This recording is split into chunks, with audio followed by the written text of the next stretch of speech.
আমার দুটি প্রশ্ন আছে। প্রথমটি হচ্ছে, মুসলমান মেয়েরা ইসলাম ধর্ম অনুসরণ করে কেন অমুসলিমদের বিয়ে করতে পারে না? আমার আরো একটি প্রশ্ন আছে, ইসলামে এটা সিদ্ধ যে একজন পুরুষ 4 বার বিয়ে করতে পারেন।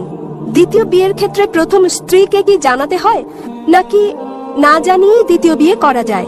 বন্ধুরা প্রশ্ন করলেন, তিনি প্রশ্ন করলেন, প্রথম প্রশ্নটা হচ্ছে তার জানা মতে ইসলামে এটা আবশ্যক যে দ্বিতীয় স্ত্রী গ্রহণের আগে প্রথম স্ত্রীর অনুমতি নিতে হয়। এবং তার প্রথম প্রশ্নটা হচ্ছে যে ইসলামে কেন একজন পুরুষ অমুসলিম কোনো মেয়েকে বিয়ে করতে পারে না। আপনার প্রথম দুঃখিত, প্রশ্নটি এরকম যে মুসলিম পরিবারে জন্মগ্রহণকারী একটি মেয়ে কোনো অমুসলিমকে বিয়ে করে ইসলাম ধর্ম অনুসরণ করতে পারে কিনা। মুসলিম পরিবারে জন্মগ্রহণকারী কোনো মেয়ে কেন অমুসলিম পুরুষদের বিয়ে করে ইসলাম ধর্ম অনুসরণ করতে পারে না? কারণটা হচ্ছে এটা আমাদের স্রষ্টা আল্লাহ সুবহানাহু ওয়া তাআলার নির্দেশের বিপরীত। আল্লাহ বলেছেন পবিত্র কোরআনে সূরা বাকারা অধ্যায় নম্বর 2 আয়াত নম্বর 221 যে তোমরা মুশরিককে বিয়ে করো না যতক্ষণ না সে ঈমান আনে, মূর্তি পূজারীকে বিয়ে করো না, অবিশ্বাসীকে বিয়ে করো না যতক্ষণ না সে ঈমান আনে। এমনকি যারা ঈমান এনেছে তারা যদি কৃতদাস হয়, যারা ঈমান আনেনি তাদের চেয়ে ঈমানদার অনেক অনেক ভালো। যদিও ওই মুশরিক মানুষ, ওই অমুসলিম তোমাদের মুগ্ধ করে, তবুও এমনকি যদি সে বিশ্বের সেরা সুন্দর পুরুষ হয়, সবচেয়ে ধনী ব্যক্তি হয়, আর সে যদি অমুসলিম হয়, তার চেয়ে একজন মুসলিম পুরুষ সে কালো কুৎসিত কৃতদাস হলেও অনেক অনেক বেশি ভালো। একইভাবে তার বলা হয়েছে একজন পুরুষ কোন নারী ঈমান না আনা পর্যন্ত তাকে বিয়ে করবে না। একজন মুসলিম নারী যদি কৃতদাস হয়, তবুও সে ওই মোহনীয় অমুসলিম নারী অপেক্ষা অনেক ভালো। আর যৌক্তিক কারণটা হচ্ছে বোন যে কোনো গাড়ি বা কোনো বাহনের একটি চাকা যদি হয় বাইসাইকেলের আর অপর চাকাটি হয় ট্রাকের, তাহলে কি সেটা চলবে? স্বাভাবিক যে চলবে না। 4টি চাকার সবকটি সমান হতে হবে। এবং আপনি আরো জানতে চেয়েছেন অমুসলিমকে বিয়ে করে মুসলিম মেয়ে কি ভালো মুসলিম হতে পারবে? কারণটা হচ্ছে যে ইসলাম ধর্মে আমরা চাই আমাদের স্বামী কিংবা স্ত্রী, আমাদের জীবন সঙ্গীরা তারাও জান্নাতে যাক। এখন স্ত্রী জান্নাতে যাওয়ার পথ খুঁজে পেল, স্বর্গে যাওয়ার পথ খুঁজে পেল, এবং সে ইসলাম ধর্ম অনুসরণ করে জান্নাত পেল। তাকে অনুসরণ করতে হবে কোরআন এবং সহিহ হাদিস। এখন ভাবুন তো, যখন স্ত্রী জানতে পারলো যে সে জান্নাতে যাচ্ছে এবং তার স্বামী যিনি প্রতিমা পূজা করছেন, যিনি ইসলাম ধর্ম বিশ্বাস করেন না, তিনি যাচ্ছেন দোজখে। পরকালের জীবনের তুলনায় বোন এই জীবন খুবই ছোট জীবন। এই জীবনে বোন আপনি হয়তো স্বামীর সঙ্গে 20 বছর, 30 বছর, 40 বছর, 50 বছর কাটাবেন, 60 বছর। পরকালের জীবন হলো অনন্ত জীবন। তাহলে সেই মহিলা তো স্বার্থপর। একজন ভালো মুসলিম বা ভালো মুসলিমা, একজন ভালো মুসলমান পুরুষ কিংবা নারী চাইবেন তার জীবন সঙ্গী, তার স্বামী কিংবা স্ত্রীও জান্নাতে যাক। সুতরাং এটাই কারণ, এজন্যই স্বামী এবং স্ত্রী দুজনেরই মুসলমান হওয়া জরুরি।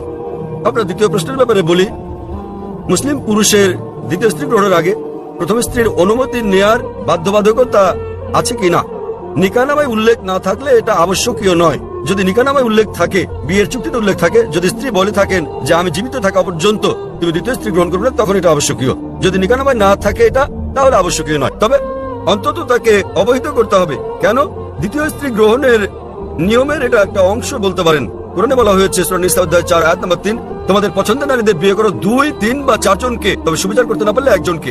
তাহলে একাধিক বিয়ের ক্ষেত্রে অন্যতম একটা দিক হচ্ছে স্ত্রীদের মধ্যে সুবিচার করতে হবে। তো যদি প্রথম স্ত্রীকে এটা না জানান, তাদের মধ্যে সুবিচার করবেন কিভাবে? তখন হয়তো আপনি মিথ্যে বলবেন, অফিসের কাছে যাচ্ছেন, বোম্বের বাইরে যাচ্ছেন ইত্যাদি বলতে পারেন। কিন্তু যদি আপনি দ্বিতীয় বিয়ে করেন, প্রথম স্ত্রীর অনুমতি নেওয়া সেখানে আবশ্যকীয় না হলেও উভয় স্ত্রীর মধ্যে সমান আচরণের কথা ভেবে আপনাকে অন্তত বিষয়টা থেকে জানাতে হবে। আশা করি উত্তরটা পেয়েছেন। বলুন। ধন্যবাদ। আমি ডক্টর কল্পনা। আমার প্রশ্ন, ইসলাম আত্মীয়ের মধ্যে বিবাহ সমর্থন করে কি না? আপনি জানেন চিকিৎসা বিজ্ঞানে অনেক জন্মগত অস্বাভাবিকতার কারণ হচ্ছে স্বগোত্রে বিবাহ, অর্থাৎ আত্মীয়ের মধ্যে বিবাহ। বোন প্রশ্ন করলেন যে ইসলাম কি স্বগোত্রে বিয়ে, নিকটাত্মীয়দের মধ্যে বিয়ের অনুমতি দেয়? জি। সংক্রান্ত ব্যাপারে বলতে গেলে আল্লাহ বলেছেন কোরআনে সূরা নিসা অধ্যায় নম্বর 4 আয়াত নম্বর 22 থেকে 25 যে সকল বিয়ে নিষিদ্ধ, তাহলে আপনি বিয়ে করতে পারবেন না আপনার মাকে, আপনার মেয়েকে, আপনার মায়ের বোনকে, আপনার বাবার বোনকে এবং আপনার ঘনিষ্ঠ মাহারাম আত্মীয়দের। তবে আপন চাচাতো মামাতো বোন হলে পারবেন, কিন্তু ভাই বোন, পিতা কন্যা বিয়ের অনুমতি নেই। আপন চাচাতো মামাতো হলে অনুমতি আছে। আজ বিজ্ঞান আমাদের বলছে যদি আপন ভাই বোনের বিয়ে হয়, সেক্ষেত্রে অস্বাভাবিকতার সম্ভাবনা অনেক বেশি থাকে, জন্মগত সমস্যা হতে পারে। সুতরাং সরাসরি ভাই বোন, পিতা কন্যা, মা আর ছেলে, পিতাপক্ষের চাচা, আপন চাচা, বাবার বোন ইত্যাদির মধ্যে বিয়ে হলে অস্বাভাবিকতার সম্ভাবনা খুবই বেশি থাকে।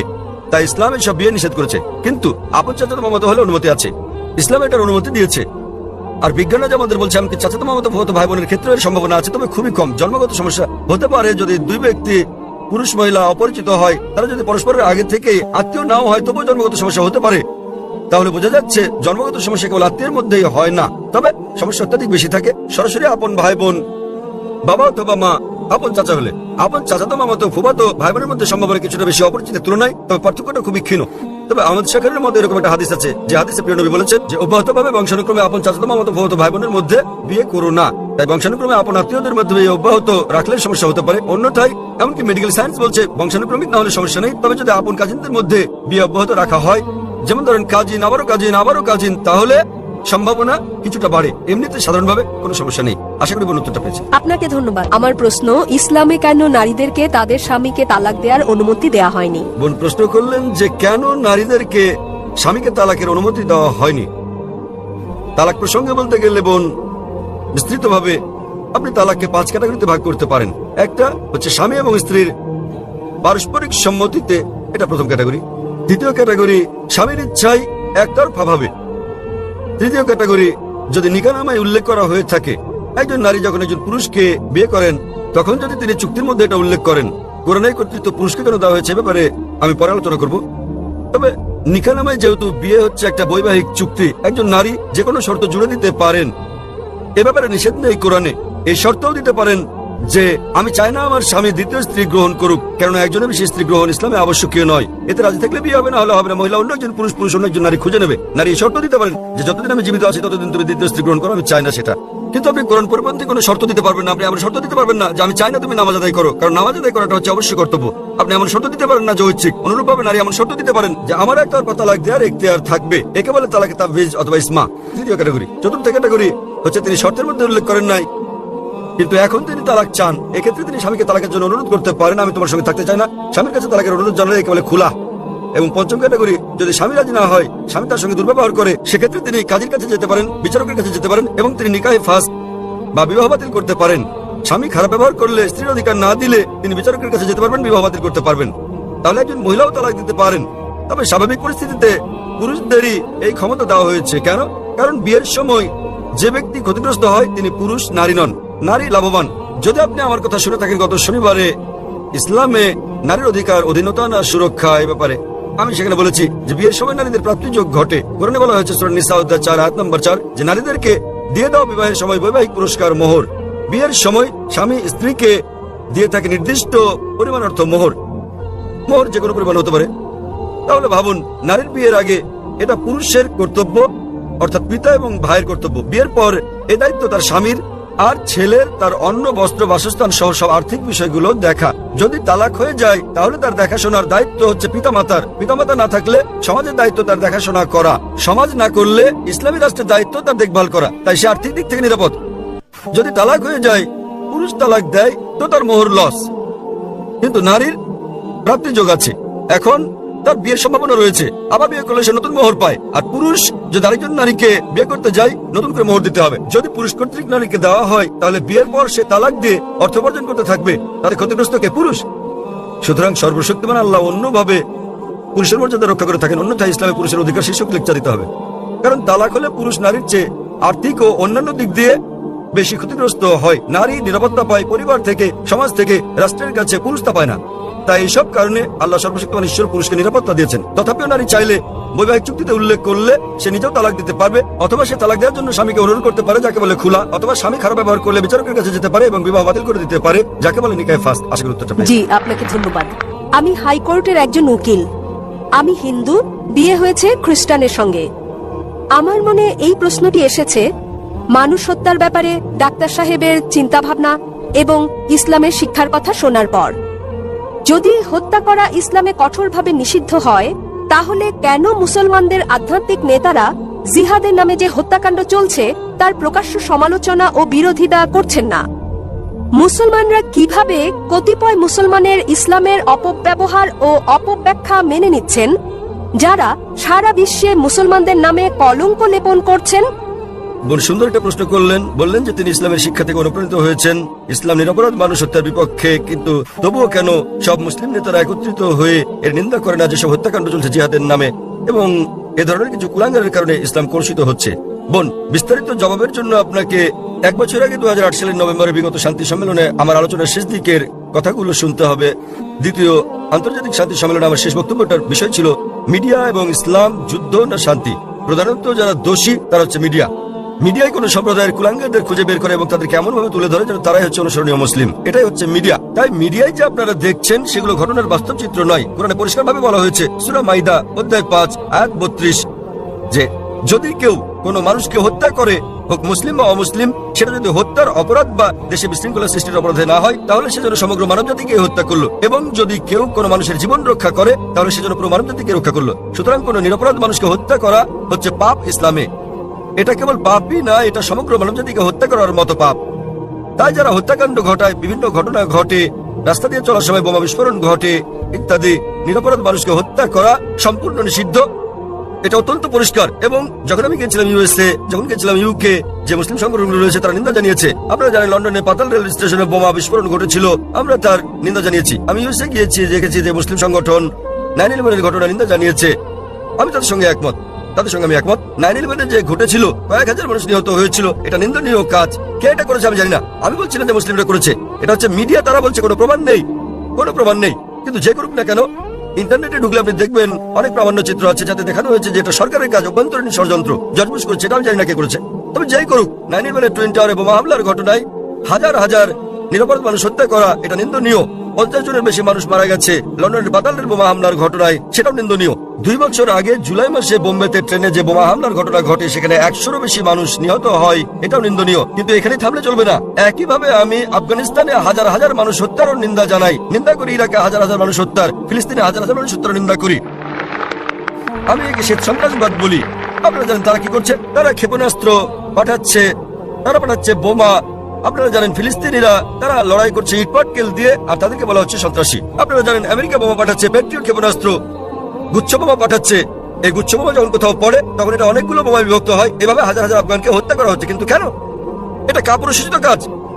সেজন্য সমাপনী বক্তৃতায় আমি বলেছিলাম গত কয়েক শতাব্দীর সবচেয়ে বড় সন্ত্রাসী জর্জ বুশ। 1 নম্বর, জর্জ বুশের মতো এত মানুষ আর কেউ হত্যা করেনি। এখন তিনি আর ক্ষমতায় নেই। ইরাকে তিনি ঔষধের ওপর নিষেধাজ্ঞা আরোপ করেন এবং জর্জ বুশের কারণে ইরাকের 5 লাখ শিশু নিহত হয়। আমরা ভালো করে জানি।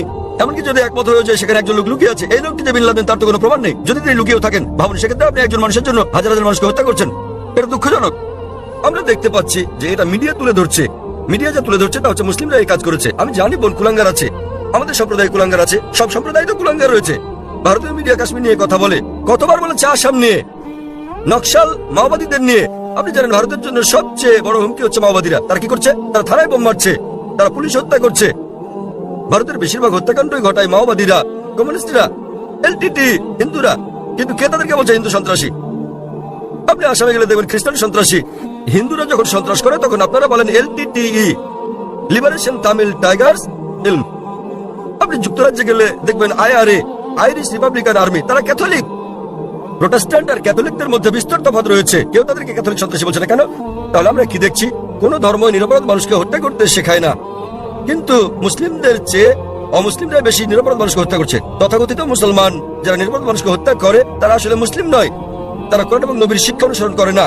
কিন্তু মিডিয়া কি করছে? তারা এইসব কুলাঙ্গারদের খুঁজে বের করে তাদেরকে অনুসরণীয় মুসলিম হিসেবে তুলে ধরছে। তাই প্রথমে দোষ দিতে হবে মিডিয়াকে। মিডিয়া বানাতে পারে কালোকে সাদা, দিনকে রাত, হিরোকে ভিলেন, ভিলেনকে হিরো। আপনি আমার লেকচার শুনতে পারেন সন্ত্রাস কি মুসলিমদের একচেটিয়া, তাহলে বিস্তারিত জানতে পারবেন ইনশাআল্লাহ। ধন্যবাদ। ভিআইপি লাউঞ্জে কাজ করি। আমার প্রশ্নটি আমার পরিবার ও সবার জন্য।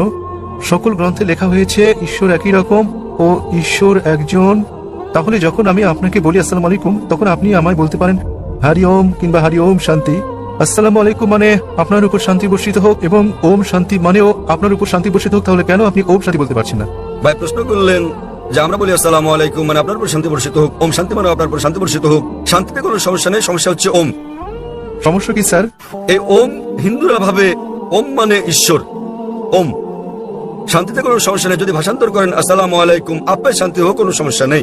শান্তি সমস্যা নেই, পিস কোনো সমস্যা নয়, সালাম কোনো সমস্যা নয়। সমস্যাটা হচ্ছে ওম। আমাদের বুঝতে হবে যে আমরা বলি আপনার উপর শান্তি বর্ষিত হোক, আমরা সেজন্য আল্লাহকে অনুরোধ করছি। ওম অপর একটা ধারণা। এক্ষেত্রে মানুষের বিভিন্ন রকম ধারণা রয়েছে। তাই আপনি যদি বলেন আপনার উপর শান্তি বর্ষিত হোক, তাতে কোনো সমস্যা নেই। কিন্তু যখনই আপনি বলেন ওম, তখন জনমনে একটা নেতিবাচক চিত্র চলে আসে। ওম কথাটি হিন্দু ধর্মের, এটা কোনো দেবতার ব্যাপারে কিছু হতে পারে, কোনো মূর্তি আছে, সে কারণেই সমস্যাটা। ভিন্ন দিকে না গিয়ে স্পষ্ট করে বলা ভালো। তাই কেবল শান্তি বলায় কোনো সমস্যা নেই। আরবিতে আমরা বলি আসসালামু আলাইকুম, আপনার উপর শান্তি বর্ষিত হোক। বাংলায় কিংবা আব্বায় শান্তি হোক। যখনই আপনি শান্তির সঙ্গে ওম যোগ করেন তখন বোঝে আপনার স্রষ্টা ছাড়া অন্য কেউ সেটা দেবেন, সেখানেই সমস্যা। আমি আশা করি আপনার উপর শান্তি রয়েছে ভাই। হ্যাঁ স্যার, আশা আপনাকে করি আপনি ধন্যবাদ। শান্তিতে বসবাস করেন। এবং প্রশ্ন হচ্ছে, মুঘল আমলে তারা হিন্দু ধর্মগ্রন্থ রদবদল করেছে এবং সে কারণেই ধর্মগ্রন্থে কিছু কিছু রেফারেন্স ও এই জাতীয় কিছু জিনিস দেখা যায়। এটা কি উত্তক্তিমূলক না বাস্তবসম্মত? দয়া করে এ ব্যাপারে কিছু আলোকপাত করুন। ধন্যবাদ। ভাই খুব সুন্দর একটা প্রশ্ন করলেন যে মোগলরা যখন ভারতবর্ষে আসে তারা হিন্দু ধর্মগ্রন্থে কিছু রদবদল করে, এটা কি অতিকথামূলক না বাস্তব? আমি যতদূর অধ্যয়ন করে জেনেছি এটা একটা কল্পকাহিনী। এমন কিছু বিষয় আছে যা হিন্দুরা বলে যে ধর্মগ্রন্থে এসেছে। উদাহরণস্বরূপ হিন্দু শব্দটা কোনো হিন্দু ধর্মগ্রন্থে ছিল না আরবরা ভারতে আসার আগে। হিন্দু প্রকৃতপক্ষে একটা ভৌগোলিক সংজ্ঞা। হিন্দু শব্দটা প্রথমে আরবরা ব্যবহার করে, যখন তারা ভারতবর্ষে আসে তখন তারা বলতো হিন্দি হিন্দি। এমনকি বর্তমানেও আমি যখন সৌদি আরবে যাই তারা আমাকে বলে হিন্দি এসেছেন, আমি একজন হিন্দি মানে এটা একটা ভৌগোলিক সংজ্ঞা সিন্ধু উপত্যকায় বসবাসকারী জনগণের। এটা কোনো ধর্মীয় সংজ্ঞা নয়। সে কারণে জওহরলাল নেহরু বলেছেন হিন্দু শব্দটি আগে দেখা যায়নি হিন্দু ধর্মগ্রন্থে আরবরা ভারতবর্ষে আসার আগ পর্যন্ত। তবে প্রশ্নানুসারে মোগলরা হিন্দু ধর্মগ্রন্থে রদবদল করেছে। 1 নম্বর পয়েন্ট, এ ব্যাপারে আমি যতদূর জেনেছি মোগলরা হিন্দু ধর্মগ্রন্থে রদবদল করেনি। ঠিক, এখন যদি আমি আপনার সঙ্গে একমত হই যে মোগলরা হিন্দু ধর্মগ্রন্থ পরিবর্তন করেছে তাহলে সেটা বাদ দিয়ে দেন, তাই তো করা উচিত নাকি? তা আপনি যদি একমত হন যে ধর্মগ্রন্থ পরিবর্তিত হয়েছে তাহলে সেগুলো এখন ত্যাগ করুন। আপনারা কি পরিবর্তিত ধর্ম মানতে চান? বরং সেটা মেনে চলুন যেটা পরিবর্তিত হয়নি, এই কোরআন। তাহলে যদি আমি আপনার যুক্তির সঙ্গে একমত হই যে মোগলরা ধর্মগ্রন্থ পরিবর্তন করছে, সেগুলো ত্যাগ করুন। ধরুন আপনার কাছে 2 গ্লাস পানি আছে, 1 গ্লাস বিশুদ্ধ, অন্য গ্লাসে কেউ 1 ফোঁটা নর্দমার পানি মিশিয়ে দিল আপনার সামনেই। মেশানোর পর তো আর আলাদা করতে পারবেন না সেটা। সে পানি আপনি পান করবেন না। কেন? আপনি দেখতে পাচ্ছেন না। তবে যেহেতু আপনি দেখলেন ময়লা কালো রঙের ফোঁটা গ্লাসের পানিতে পড়লো, এখন আর আলাদা করতে পারবেন না, সেটাকে আপনি পান করবেন? এই গ্লাসের পানি আপনি পান করবেন? একবার যখন আমি দেখেছি তখন আর ভালো, কারণ আপনি যুক্তি মানেন। তাহলে যদি আপনার সঙ্গে আমি একমত হই যে মোগলরা হিন্দু ধর্মগ্রন্থ রদবদল করেনি, বাদ দেন সেটা, নির্ভেজাল ধর্মগ্রন্থ নিন, কোরআন। যদি আপনি বলেন হিন্দু ধর্মগ্রন্থ সব পরিমার্জিত হয়নি, হিন্দু ধর্মগ্রন্থ বলছে, আপনাকে মানতে হবে কোরআন, নবী মুহাম্মদ সাল্লাল্লাহু আলাইহি ওয়াসাল্লামকে অনুসরণ করতে হবে। যদি তারা পরিমার্জন করে থাকে তাহলে সেটা বাদ দিয়ে কোরআন মেনে চলুন। আর যদি তারা পরিমার্জন না করে থাকে সেক্ষেত্রে এই ধর্মগ্রন্থে বলা হয়েছে আপনাকে এক ঈশ্বরে বিশ্বাস করতে হবে। আমি যার উদ্ধৃতি দিয়েছি, তাছাড়া ধর্মগ্রন্থে আরো বলা হয়েছে আপনাকে শেষ ও চূড়ান্ত বার্তাবাহক নবী মুহাম্মদ সাল্লাল্লাহু আলাইহি ওয়াসাল্লামকে অনুসরণ করতে হবে। আমি হিন্দু ধর্মগ্রন্থ থেকে উদ্ধৃতি দিতে পারি যেখানে মুহাম্মদ সাল্লাল্লাহু আলাইহি ওয়াসাল্লামের কথা বলা হয়েছে। আপনি পড়ে দেখবেন হিন্দু ধর্মগ্রন্থ ভবিষ্য পুরাণ পর্ব 3 খণ্ড 3 অধ্যায় 3 শ্লোক 5 থেকে 8, এতে মুহাম্মদ সাল্লাল্লাহু আলাইহি ওয়াসাল্লামের কথা বলা হয়েছে। ভবিষ্য পুরাণ পর্ব 3 খণ্ড 3 অধ্যায় 3 শ্লোক 10 থেকে 27 মুহাম্মদ সাল্লাল্লাহু আলাইহি ওয়াসাল্লামের কথা বলছে। কুনতাব সুক্তাস পড়লে দেখবেন অথর্ববেদ বুক নম্বর 20 হেম নম্বর 127 স্তোত্র 1 থেকে 14 মুহাম্মদ সাল্লাল্লাহু আলাইহি ওয়াসাল্লামের কথা বলছে। আপনি পড়লে দেখবেন অথর্ববেদ বুক নম্বর 20 হেম নম্বর 21 স্তোত্র 6, অথর্ববেদ বুক নম্বর 20 হেম নম্বর 21 স্তোত্র 7 মুহাম্মদ সাল্লাল্লাহু আলাইহি ওয়াসাল্লামের কথা বলছে। ঋগ্বেদ বুক নম্বর 1 হেম নম্বর 53 স্তোত্র 9 মুহাম্মদ সাল্লাল্লাহু আলাইহি ওয়াসাল্লামের কথা বলা হয়েছে। যদি পড়েন সামবেদ অগ্নি মন্ত্র নম্বর 64 মুহাম্মদ সাল্লাল্লাহু আলাইহি ওয়াসাল্লামের কথা বলা হয়েছে। এমনকি মুহাম্মদ সাল্লাল্লাহু আলাইহি ওয়াসাল্লামকে নাম ধরে উল্লেখ করা হয়েছে, তাকে বলা হয়েছে আহমদ, যার মানে যিনি প্রশংসা করেন। দেখুন সামবেদ উত্তরচিক মন্ত্র নম্বর 1500, সামবেদ ইন্দ্র অধ্যায় নম্বর 2 মন্ত্র নম্বর 152, যজুর্বেদ অধ্যায় নম্বর 31 স্তোত্র 18, ঋগ্বেদ বুক নম্বর 8 হেম নম্বর 6 মন্ত্র নম্বর 10, অথর্ববেদ বুক নম্বর 8 হেম নম্বর 5 মন্ত্র নম্বর 16, অথর্ববেদ বুক নম্বর 20 হেম নম্বর 126 মন্ত্র নম্বর 14। এমনকি তাকে উল্লেখ করা হয়েছে মোহাম্মদ নামে। তাকে বলা হয়েছে নরসংসা। নরসংসা মানে নর মানে মানুষ, সংসা মানে প্রশংসা, যিনি প্রশংসার যোগ্য, প্রশংসিত। আপনি নরসংসা শব্দকে আরবি করলে সেটা হবে মোহাম্মদ। তাকে নরসংসা হিসেবে মোহাম্মদ নামে উল্লেখ করা হয়েছে অনেক জায়গায়। ঋগ্বেদ বুক নম্বর 1 হেম নম্বর 13 মন্ত্র নম্বর 3, ঋগ্বেদ বুক নম্বর 1 হেম নম্বর 18 মন্ত্র নম্বর 9, ঋগ্বেদ বুক নম্বর 1 হেম নম্বর 106 মন্ত্র নম্বর 4, ঋগ্বেদ বুক নম্বর 1 হেম নম্বর 142 মন্ত্র নম্বর 3, ঋগ্বেদ বুক নম্বর 2 হেম নম্বর 3 মন্ত্র নম্বর 2, ঋগ্বেদ বুক নম্বর 5 হেম নম্বর 5 মন্ত্র নম্বর 2, ঋগ্বেদ বুক নম্বর 7 হেম নম্বর 2 মন্ত্র নম্বর 2, ঋগ্বেদ বুক নম্বর 10 হেম নম্বর 182 মন্ত্র নম্বর 2, যজুর্বেদ অধ্যায় 20 স্তোত্র 37, যজুর্বেদ অধ্যায় 21 স্তোত্র 31, যজুর্বেদ অধ্যায় 21 স্তোত্র 55, যজুর্বেদ অধ্যায় 20 স্তোত্র 37, যজুর্বেদ অধ্যায় 20 স্তোত্র 57, যজুর্বেদ অধ্যায় 28 স্তোত্র 2, যজুর্বেদ অধ্যায় 28 স্তোত্র 19, যজুর্বেদ অধ্যায় 28 স্তোত্র 42। আমি শুধুমাত্র হিন্দু ধর্মগ্রন্থে উল্লেখিত মুহাম্মদ সাল্লাল্লাহু আলাইহি ওয়াসাল্লামের আরো রেফারেন্স উল্লেখ করতে পারি। তাহলে আপনাদের ধর্মগ্রন্থ বলছে যে ঈশ্বর একজন, তোমরা কেবল তার উপাসনা করো এবং তোমাদেরকে অনুসরণ করতে হবে সর্বশেষ পয়গম্বরকে। এমনকি আপনাদের হিন্দু ধর্মগ্রন্থে বলা হয়েছে কল্কি অবতার, যা সর্বশেষ ও চূড়ান্ত নবী মুহাম্মদ সাল্লাল্লাহু আলাইহি ওয়াসাল্লাম সম্পর্কে বলছে। বলা হয়েছে তার মায়ের নাম হবে সুমতি অর্থাৎ আমিনা, যা মোহাম্মদ সাল্লাল্লাহু আলাইহি ওয়াসাল্লামের মায়ের নাম। হিন্দু ধর্মগ্রন্থে বলা হয়েছে তার পিতার নাম হবে বিষ্ণু ইয়াস, মানে ঈশ্বরের গোলাম, অর্থাৎ আব্দুল্লাহ, যা মোহাম্মদ সাল্লাল্লাহু আলাইহি ওয়াসাল্লামের পিতার নাম। এতে বলা হয়েছে তিনি জন্মগ্রহণ করবেন শাম্বালায়, শান্তির স্থান অর্থাৎ মক্কায়। তিনি জন্মগ্রহণ করবেন মক্কার গোত্রপ্রধানের ঘরে। আর আমরা জানি তিনি জন্মগ্রহণ করেন কুরাইশ বংশে। তার 4 জন সঙ্গী থাকবে, অর্থাৎ সাহাবীদের কথা বলা হয়েছে। আমি এরকম অনেক বলে যেতে পারবো এই কলকি অবতার সম্পর্কে। তিনি আসবেন, তিনি হবেন সর্বশেষ পয়গম্বর নবী মুহাম্মদ সাল্লাল্লাহু আলাইহি ওয়াসাল্লাম। আমি আপনার কাছে জানতে চাই ভাই, আপনি কি এক ঈশ্বরে বিশ্বাস করেন? হ্যাঁ।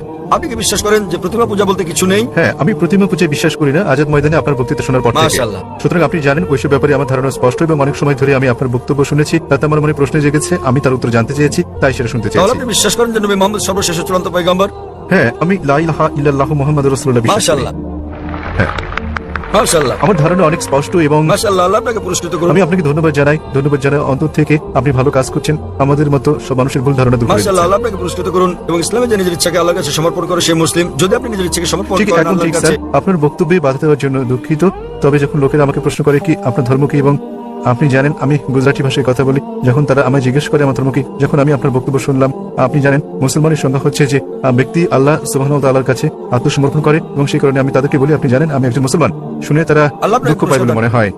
আমি গুজরাটি ভাষায় কথা বলি, তাই তারা কষ্ট পায়। আমি ভালো করে জানি আপনি জানেন আমি মুসলিম অথবা সেরকম কিছু, কিংবা আপনি জানেন আমি মুসলমান পটভূমির পরিবার থেকে এসেছি, তাই আমি যেমন পরিবারে জন্ম নিয়েছি আমি তেমন। তথাপি আমি জানি কোনটি ঠিক, এবং আমি অধ্যয়ন করছি, এবং আমি আপনাকে বলছি আমি যা জানি ক্ষুদ্র পরিসরে তা প্রচার করি যতটা আমি পারি। ধন্যবাদ স্যার। ধন্যবাদ ভাই। আমি সত্যিকারেই আপনার প্রশংসা করি, এবং আল্লাহ আপনাকে জান্নাত দান করুন। আপনার যে কোনো জিজ্ঞাসা, যে কোনো প্রশ্ন থাকলে আমাদের সঙ্গে যোগাযোগ করলে খুশি হব। ধন্যবাদ। আপনাকে অনেক ধন্যবাদ। আমি একজন নাস্তিক। আমার প্রশ্ন, কেন মুসলমানরা বিশ্বাস করে যে যিশু পিতা ছাড়া জন্ম নিয়েছেন, যেখানে কোরআনে বলা হয়েছে যে আল্লাহ বলেছেন তিনি স্বর্গমর্তের স্রষ্টা, কি করে সঙ্গী ছাড়া তার পুত্র জন্ম নিল? ভাই প্রশ্ন করলেন যে মুসলিমরা বিশ্বাস করে যে যীশু খ্রিস্ট তার উপর শান্তি বর্ষিত হোক জন্মগ্রহণ করেন পিতা ছাড়াই, কিন্তু কোরআনে বলা হয়েছে কি করে সর্বশক্তিমান ঈশ্বর স্ত্রী ছাড়াই পুত্র লাভ করলেন। ঈসা আলাইহিস সালামের বিষয় কোরআন বলছে সূরা আলে ইমরান অধ্যায় 3 আয়াত নম্বর 47, যখন মরিয়ম আলাইহিস সালাম বলেন মাদার মেরি, কি করে আমার একটি পুত্র সন্তান হবে যখন কোনো পুরুষ আমাকে স্পর্শ করেন? তখন উত্তর দেন ফেরেশতা জিবরাইল, فإذا قضى أمرا فإنما يكون فيكون। যখন আল্লাহ কোনো কিছু করার ইচ্ছা করেন তখন তিনি বলেন হওয়ার অমনি হয়ে যায়। একই রকম কথা সূরা আলে ইমরান অধ্যায় 3 আয়াত নম্বর 59 আল্লাহ বলেছেন, إن مثل عيسى عند الله كمثل آدم خلق من تراب ثم قال له كن فيكون। আল্লাহর নিকট যিশুর দৃষ্টান্ত হচ্ছে আদমের মতো, তাকে কাদামাটি দিয়ে তৈরি করার পর বলেছিলেন হয়ে যাও, এবং হয়ে গেল। তাহলে আমরা যে বুঝলাম তাহলে সর্বশক্তিমান ঈশ্বরের স্বাভাবিক নিয়মে প্রকৃতিগতভাবে মানুষ পিতামাতার মাধ্যমে জন্ম নেয়, তবে আল্লাহর ক্ষমতা আছে যে তিনি বিনা পিতায় সৃষ্টি করতে পারেন। দৃষ্টান্ত হচ্ছে ঈসা আলাইহিস সালাম। অপর বিশ্বে পিতামাতা ছাড়াই তিনি মানুষ সৃষ্টি করেছেন। দৃষ্টান্ত আদম আলাইহিস সালাম, তারপর শান্তি বর্ষিত হোক। কিন্তু কোরআনের আয়াতে বলা হয়েছে যে সর্বশক্তিমান ঈশ্বরের কোনো পুত্র নেই, তার কোনো সঙ্গী নেই, তার কোনো স্ত্রী নেই। এছাড়া কোরআনে আরো বলা হয়েছে যে যদি আল্লাহ সন্তান গ্রহণ করতেন তাহলে বলুন আমি প্রথম তার সামনে মাথা নত করতাম। এর অর্থ এই নয় যে আল্লাহর পুত্র আছে। এখানে বলা হয়েছে আল্লাহর সন্তান গ্রহণের প্রশ্নই আসে না, কারণ সন্তান গ্রহণ জৈবিক ক্রিয়া, এটা নিম্ন স্তরের প্রাণীর যৌন ক্রিয়া। আর এ কারণে আল্লাহ সন্তান গ্রহণ করবেন না। আল্লাহর কোনো স্ত্রীর প্রয়োজন নেই। স্ত্রীর প্রয়োজন আমাদের মানুষের। যৌন ক্রিয়া নিম্ন শ্রেণীর প্রাণীর ক্ষেত্রে প্রযোজ্য। সুতরাং কোরআনের এই সবায়াত অনুযায়ী যদি আল্লাহর পুত্রের প্রয়োজন হতো তাহলে আমি প্রথম তার সামনে মাথা নত করতাম। বলা হয়েছে আল্লাহর কোনো পুত্র থাকতে পারে না, আল্লাহর কোনো স্ত্রীর প্রয়োজন নেই। তাই কোরআনের এই সবায়াতে বোঝানোর চেষ্টা করা হয়েছে আল্লাহর স্ত্রী আছে, পুত্র আছে, এসব বলে আল্লাহকে হেয় করো না। পরম দয়ালু আল্লাহর সন্তান কিংবা স্ত্রী থাকা তার মর্যাদার বিপরীত। আমার এই শান্তি হরণ করতে চান, এমন এক শান্তি যা সমঝোতা আনে, পারবেন এর জবাব দিতে? ধন্যবাদ। ভাই একটা সুন্দর প্রশ্ন করলেন। তিনি ডক্টর ম্যাথু, তার একটা ওয়েবসাইট এবং সংস্থা রয়েছে নাম ক্রিয়েশন। তিনি বললেন যে তিনি শান্তি খুঁজে পেয়েছেন, শান্তি লাভের জন্য এখানে এসেছেন। বললেন যীশু খ্রিস্টের মধ্যে শান্তি খুঁজে পেয়েছেন, তার পাপের জন্য তিনি ক্রুশবিদ্ধ হয়ে মারা গেছেন। তিনি ক্রুশবিদ্ধ হয়ে মারা গেছেন, তাই তিনি আমাকে প্রশ্ন করছেন আমি কি আপনার শান্তি হরণ করতে পছন্দ করি? ভাই আমি কখনো আপনার শান্তি নষ্ট করতে চাই না। আমি আপনার মিথ্যে শান্তি নষ্ট করতে চাই এবং আপনাকে সত্যিকারের শান্তি দিতে চাই। আমি যীশু খ্রিস্টকে তার উপর শান্তি পরিচিত হোক ভালোবাসি, তাকে শ্রদ্ধা করি এবং সম্মান করি। আমি জানতে চাই আপনিও কি যীশু খ্রিস্টকে ভালোবাসেন কিনা। আপনার কাছে আমার একটা প্রশ্ন, জি। আপনি কি একমত? হ্যাঁ। বিশ্বাস করেন যীশু খ্রিস্ট ঈশ্বর? হ্যাঁ। ঠিক আছে ভাই, এবার হয় আপনি সত্যিকারের শান্তি নিন, নয় আমি আপনার শান্তি গ্রহণ করি। ঠিক ঠিক আছে। যদি আপনার শান্তি প্রকৃত শান্তি হয় আমি আমার শান্তি ছেড়ে দিয়ে আপনার সঙ্গে যোগ দেবো। ঠিক আছে। এখন আমাকে বললেন যীশু খ্রিস্ট তার উপর শান্তি পরিচিত হোক ঈশ্বর। আমি চ্যালেঞ্জ করছি আপনাকে, পারলে বাইবেলের এমন একটা অনুচ্ছেদ দেখান, স্পষ্ট করে বলা একটা অনুচ্ছেদ দেখান, একটা দ্ব্যর্থহীন ভাবে বলা অনুচ্ছেদ দেখান, যেখানে যীশু খ্রিস্ট তার উপর শান্তি পরিচিত হোক নিজে বলেছেন যে আমি ঈশ্বর অথবা আমার উপাসনা করো, তাহলে আমি খ্রিস্টান ধর্ম গ্রহণ করতে রাজি আছি। আপনি বললেন যিশু হলেন ঈশ্বর। মুসলিমদের যতটা সংশ্লিষ্টতা রয়েছে তাতে ইসলাম ধর্ম হচ্ছে একমাত্র খ্রিস্টান ধর্ম বিশ্বাস। যাতে যীশু খ্রিস্টকে তার উপর শান্তি বর্ষিত হোক বিশ্বাস করতে বলা হয়েছে। কোন মুসলিমে মুসলিম হতে পারবে না যদি সে যীশু খ্রিস্টকে বিশ্বাস না করে। আমরা বিশ্বাস করি যে তিনি সর্বশক্তিমান ঈশ্বরের অন্যতম সেরা পয়গম্বর ছিলেন। আমরা বিশ্বাস করি যে তিনি মসিহ ছিলেন, মানে খ্রিস্ট ছিলেন। আমরা বিশ্বাস করি তিনি জন্ম নিয়েছিলেন অলৌকিকভাবে, কোন পুরুষের সংস্রব ছাড়াই, যা অনেক আধুনিক খ্রিস্টানে বিশ্বাস করে না। আমরা বিশ্বাস করি যে তিনি ঈশ্বরের অনুমতি ক্রমে মৃতকে জীবন দান করেছিলেন। আমরা বিশ্বাস করি যে তিনি ঈশ্বরের অনুমতিতে জন্মান্তর কুষ্ঠরোগীদের সুস্থ করেছিলেন। মুসলিম আর খ্রিস্টানরা এখানে একসঙ্গে চলছি।